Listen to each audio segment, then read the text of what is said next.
Hello guys, welcome back to my own family blogs. అందరు ఎలా ఉన్నారు గాయ్స్? మేమైతే చాలా బాగున్నాం.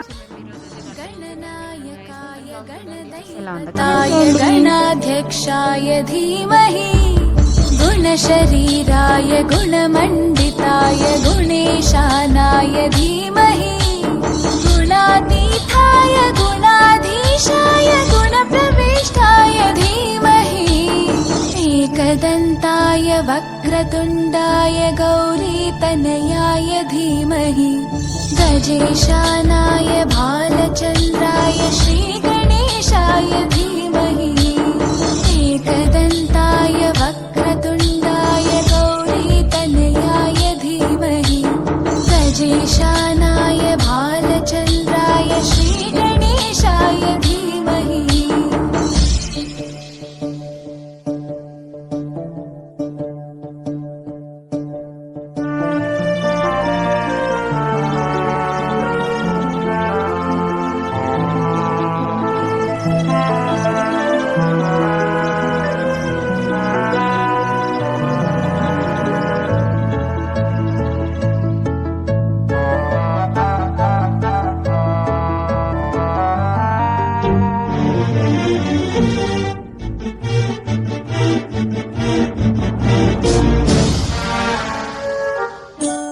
गानचतुराय गानप्राणाय गानान्तरात्मने गानोत्सुकाय गानमत्ताय गानोत्सुकमनसे गुरुपूजिताय गुरुदैवताय गुरुकुलस्थायिने गुरुविक्रमाय गुह्यप्रवराय गुरवे गुणगुरवे गुरुदैत्यकलक्षेत्रे गुरुधर्मसकाराध्याय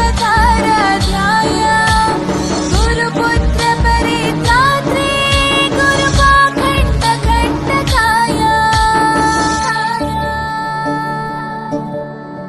गीतसाराय गीततत्त्वाय गीतगोत्राय धीमहि गूढगुल्फाय गन्धमत्ताय गोजयप्रदाय धीमहि गुणातीताय गुणाधीशाय गुणप्रविष्टाय धीमहि एकदन्ताय वक्रतुण्डाय गौरीतनयाय धीमहि गजेशानाय भालचन्द्राय श्रीगणेशाय धीमहि एकदन्ताय वक्रतुण्डाय गौरीतनयाय धीमहि गजेशानाय भालचन्द्राय श्रीगणेशाय धीमहि.